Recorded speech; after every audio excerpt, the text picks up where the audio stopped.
Hi guys, it's Steffi from the Novelty Corner and welcome back to my channel and welcome to another Books Beside My Bed video. For those of you who are new here, I film one of these every week where I wrap up the last 7 days of reading, and for those of you who are very familiar with this series, welcome back. This is my reading week from the 19th to the 25th of May. I read 7 books this week and DNF'd 1. I'll talk about all those in a minute, but some stats on the 7 books that I did read. 6 of them were young adult books, 1 of them was a children's picture book, 3 were sci-fi or dystopian, 1 was fantasy, 1 was an anthology, and 1 was a contemporary book. 1 was also translated. I read a total of 2,268 pages, and my yearly reading total is up to 138 books. I'll start with my DNF, and that was One of Us Will Be Dead by Morning by David Moody.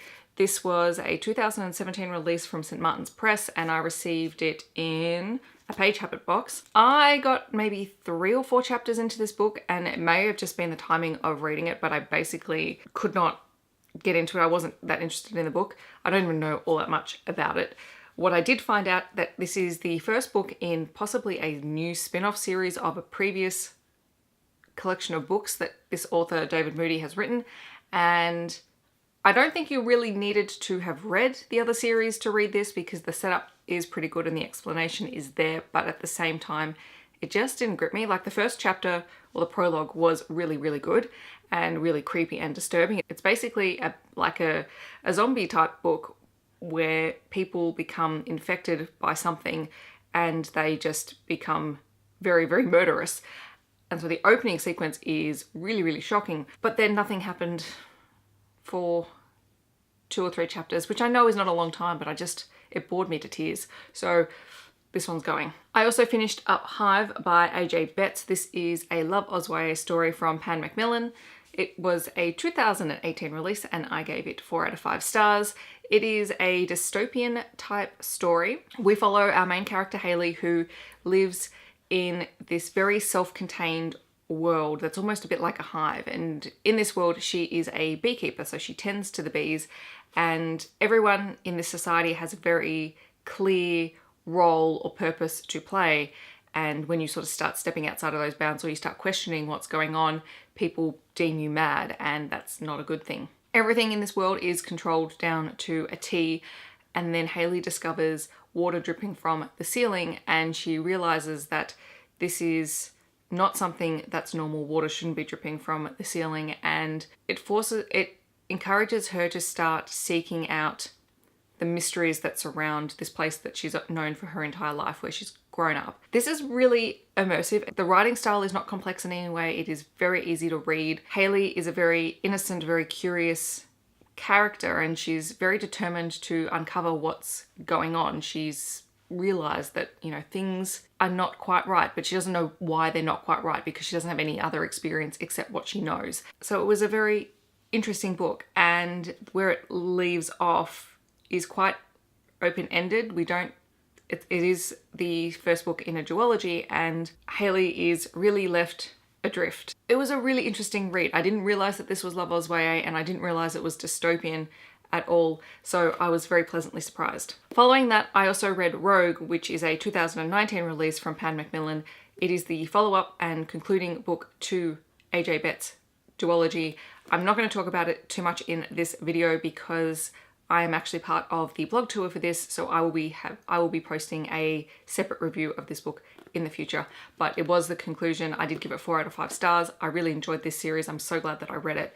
It's just so different to things I've been reading recently, and I really appreciate that. So stay tuned, this review is coming soon. Then I read one of my most anticipated books of the year, Aurora Rising by Amy Kaufman and Jay Kristoff. This is a Love Osway science fiction book from Allen & Unwin, and I gave it 4.5 out of 5 stars.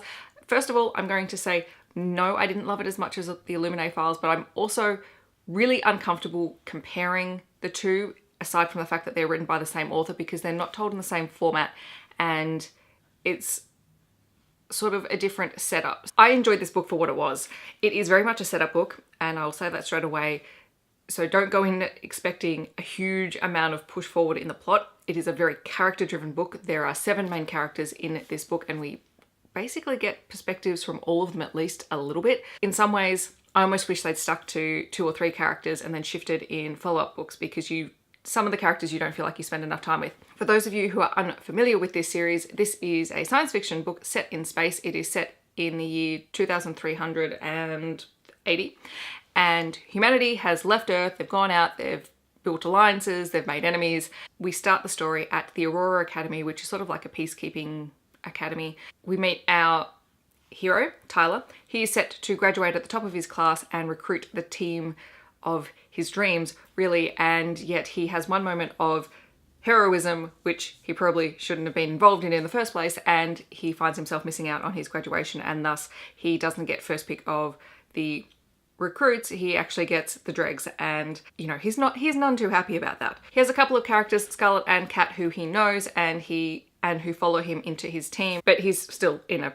pretty foul mood. And all of the characters are really fantastic and I really enjoyed them. The promotional stuff around this book really sort of pinned these characters down into specific stereotypical roles.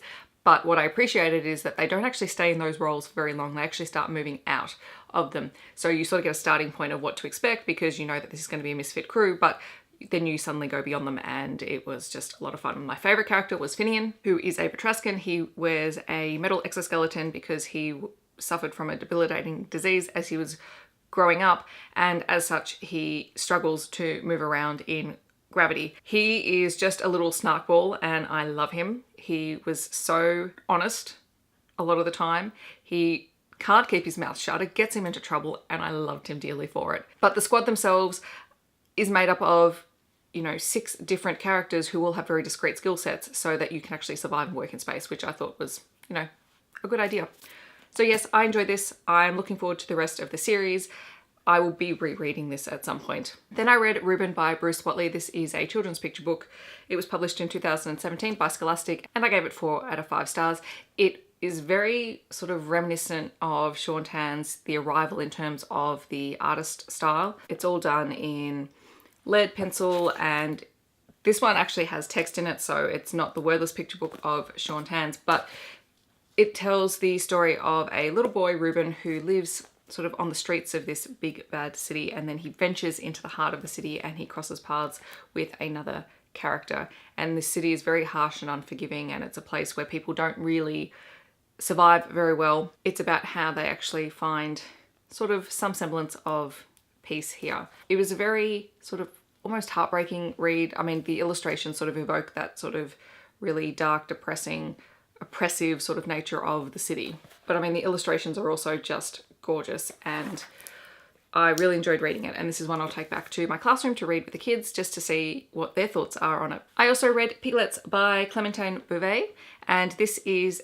the English translation of the French novel by the same author. The French version was published in 2014. This edition was published in 2017 by Pushkin Press, and I gave it 5 out of 5 stars. This was one of my favorite reads of the week because it was just so delightfully funny. I actually saw this book recommended by Amanda from Cook Read Create ages ago, and she really enjoyed this book.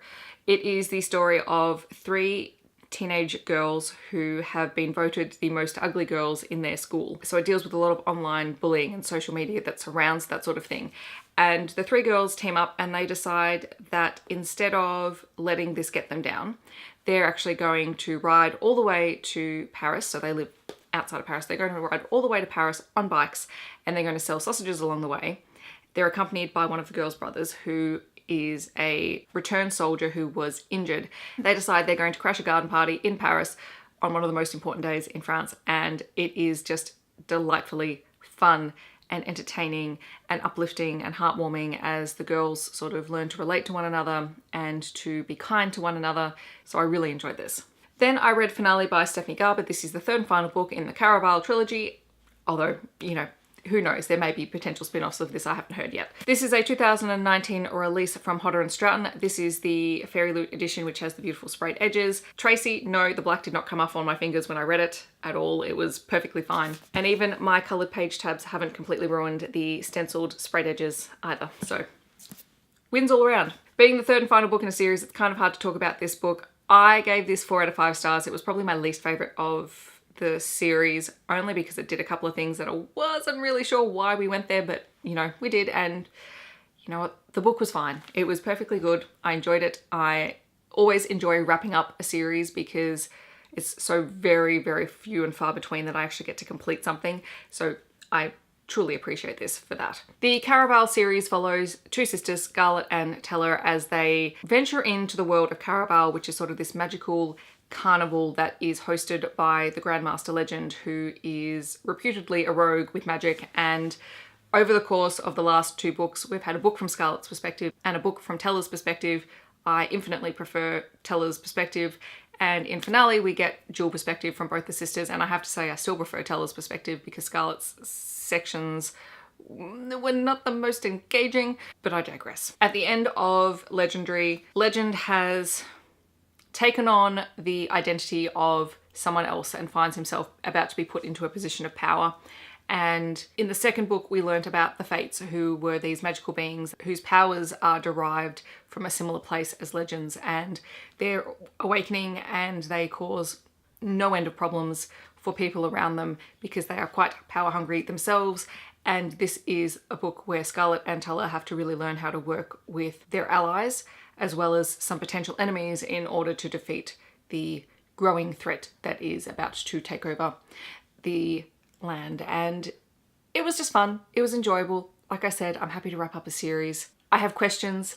I suspect I know where 2 potential spin-off books could go if it happens, and one of them makes me really happy. The one thing I could have done without was 2 love triangles in this book, as each girl sort of deals with different sort of things. Scarlet's is thankfully resolved a lot quicker than Tella's, but yes.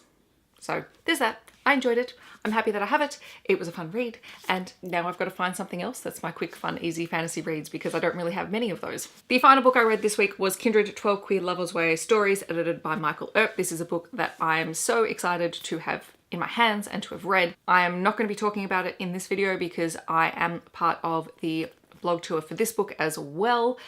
I just wanted to read it because I got it and it just made me so happy. What I can say is that I remember being at one of the YA Rooms picnics when Michael actually announced that this book was a thing, and it was very exciting. It is a collection of short stories from very well known and also some up and coming and brand new authors that are queer voices in Australian fiction.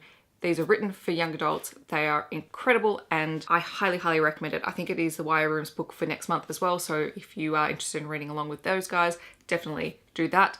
But I can't recommend it enough. I gave it 5 out of 5 stars. Thank you Walker Books and the AusYA bloggers group for allowing me to be part of this tour. You'll hear more about this in a couple of weeks. So those are all the books that I read this week. In the comments below, let me know if you have read any of these books or if you are planning on reading any of them in the future. Alternatively, let me know what you have read in the last 7 days. I hope that wherever you are in the world, you are having a wonderful day, and I'll catch you guys in my next video. Thanks so much for watching. Bye guys.